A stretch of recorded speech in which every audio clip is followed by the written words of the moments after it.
E vamos olhar diretamente para Minas Gerais. Olha a história que está rolando lá, Débora. O Diretório Mineiro do Republicanos insiste na candidatura do senador Cleitinho ao governo do estado, o que contraria a direção nacional do partido.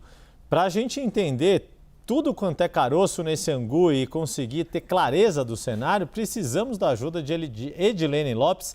Antecipou a vinda aqui para o CNN 360 hoje e vai nos contar como é que vai terminar esse imbróglio todo. Edilene, boa tarde, bem-vinda.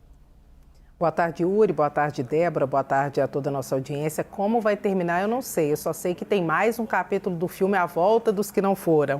Cleitinho mais uma vez no páreo para a disputa ao governo de Minas. Depois de toda a confusão que a gente acompanhou durante essa semana, ele gravando um vídeo com o presidente estadual e o presidente nacional da legenda, dizendo que não seria candidato e argumentando que era pelo luto do seu irmão. No dia seguinte, foi a convenção do Republicanos aqui em Brasília e disse que gostaria de ser candidato, mas enfrentou uma resistência ainda maior do presidente nacional da sigla, Marcos Pereira, que disse que ele não poderia voltar atrás e que não daria aval para o novo posicionamento. Só que de ontem para hoje, o último dia para a realização das convenções partidárias, houve uma reviravolta. Durante a madrugada, o Republicanos em Minas Gerais publicou sua ata, deixando em aberto todas as vagas para a eleição majoritária, inclusive a de governador, e dizendo que queria ter candidato e que Cleitinho seria esse nome. Então, Euclides Petersen, o presidente nacional da legenda, de acordo com correligionários, está insistindo com Marcos Pereira para que haja a candidatura de Cleitinho em Minas. Caso ele não consiga emplacar esse nome, o Republicanos vai querer apresentar um outro. Os mais cotados do momento são Luiz Eduardo Falcão,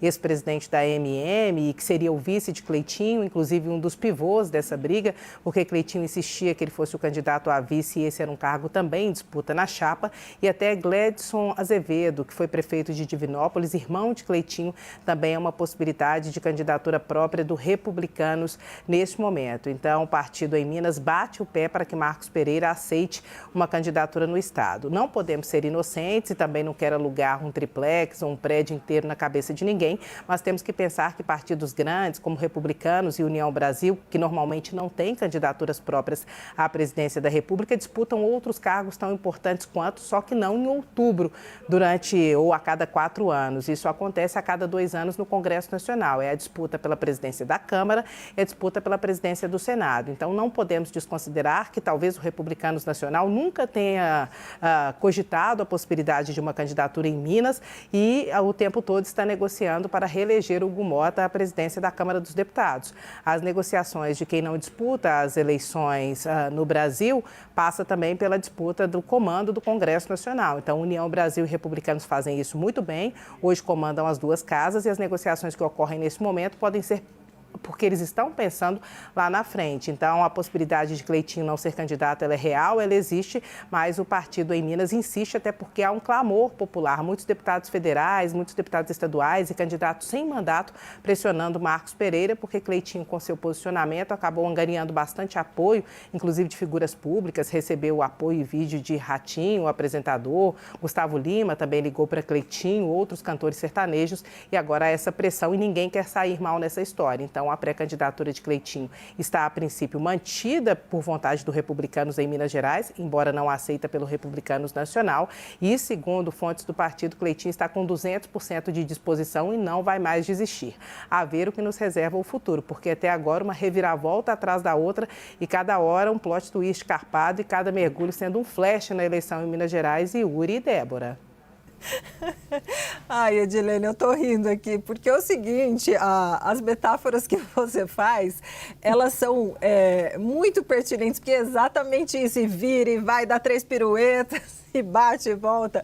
Ô, Edilene, agora eu fico pensando, se de fato prevalecer a ideia do Diretório de Minas Gerais e Marcos Pereira, que é o presidente nacional do partido, recuar, também vai ser bastante constrangedor, porque ele falou, não posso, porque em respeito ao povo de Minas Gerais, porque... Quer dizer, quando ele falou que não ia deixar Cleitinho voltar, que ele tinha mudado de ideia e que não ia deixar, ele foi muito enfático em dizer o porquê não poderia deixar Cleitinho mudar de ideia de novo em respeito. Aí depois, se ele mudar de ideia, Aí a confusão vai ser aquele constrangimento. Ué, mas não era para respeitar o povo de Minas e agora? Enfim, como você disse, né, a seguir cenas dos próximos capítulos. Bom, então você trouxe um recorte aqui da direita, da situação mais à direita em Minas Gerais, mas só que você também tem apuração sobre o PT em Minas Gerais. O partido fechou uma aliança com o PSB para as eleições do estado, e aí essa articulação levou, então, a indicação do vice na chapa de Patrus Ananias na disputa do governo estadual. Explica para a gente como é que está o cenário por lá. Pois é, Débora, neste momento nós temos Patrus Ananias, candidato ao governo de Minas pelo Partido dos Trabalhadores, tendo como vice Jarbas Soares Júnior, que foi procurador-geral de Justiça em Minas Gerais, ou seja, chefe do Ministério Público, pelo PSB. Essa era uma configuração já pensada desde o início pelo PT e também pelo PSB, até porque Jarbas Soares tem uma relação de muita proximidade com Patrus Ananias e ele vem de um partido que teria Rodrigo Pacheco como candidato ao governo do estado, e eles queriam uma composição que fosse uma dobradinha do cenário nacional de Lula-Alckmin, só que no PSB mineiro havia uma rejeição, porque parte do partido não quer ficar com o PT. Então havia uma resistência, houve ontem uma reunião às 18h de todos os candidatos do partido e eles estavam encaminhando para não ficarem com o PT, não queriam apoiar Patrus Ananias porque acreditavam que isso daria um peso na chapa de deputados, que também tem deputados ligados à direita. Só que aí não teve jeito, foi uma intervenção nacional, a ordem veio de cima, o PSB disse que indicaria o vice, Jarbas Soares acabou sendo confirmado como vice de Patrus Ananias em Minas Gerais. Como é que fica o restante da chapa?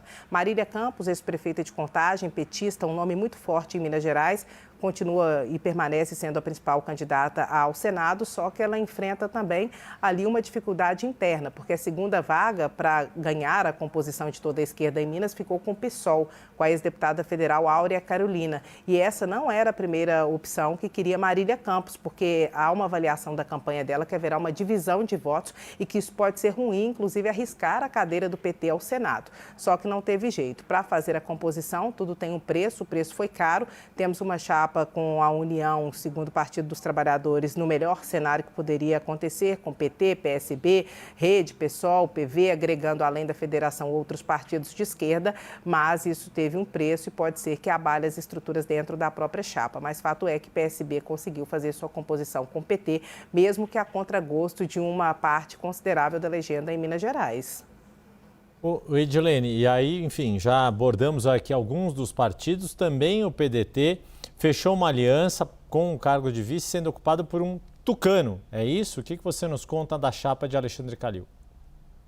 Pois é, o ex-prefeito de Belo Horizonte, Alexandre Calil, que foi candidato ao governo do estado na eleição passada, inclusive foi palanque do presidente Lula, desta vez não conseguiu angariar o apoio da esquerda, levou o não de muitos partidos, dentre eles o próprio Rede, Partido dos Trabalhadores com uma resistência grande por causa da relação desgastada vinda da última campanha, o MDB, o Cidadania, que estava federado com o PSDB, por exemplo, inclusive o presidente do partido em Minas Gerais, João Marcelo, que é prefeito de uma cidade na região metropolitana Nova Lima, ele e vários outros prefeitos também sempre argumentando que a relação muito difícil com Alexandre Calil fez com que esses apoios não fossem para a chapa do PSDB, não fossem para a chapa do PDT, então restou para Alexandre Calil o PSDB de Aécio Neves. Na leitura dos petistas, isso é bom para Patrus Ananias porque não apenas perde partidos de esquerda, mas perde também parte dos votos da esquerda e isso favorece Patrus Ananias. No PDT, a leitura é completamente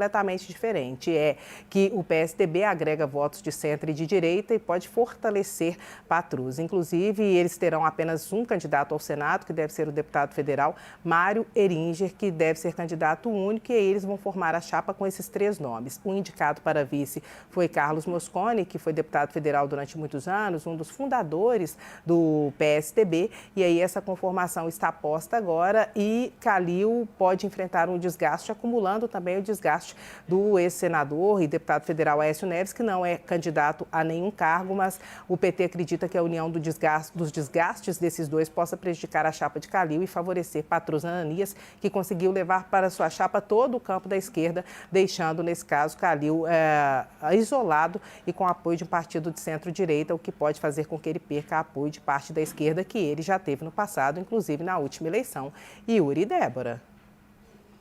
Muito obrigada, Edilene Lopes. Que bom, né? A Edilene veio, abre o mapa de Minas Gerais e vai montando esse quebra-cabeça para a gente aqui no 360.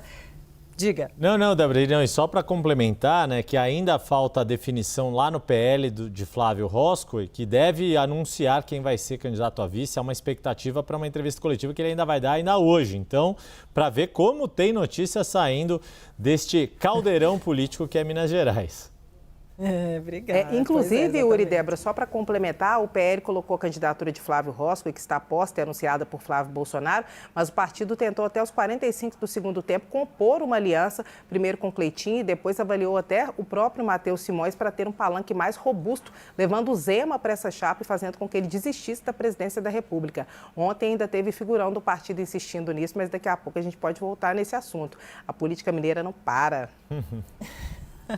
Pois é, e nada melhor do que uma mineiríssima para vir explicar para a gente. Obrigada, por enquanto, Edilene Lopes.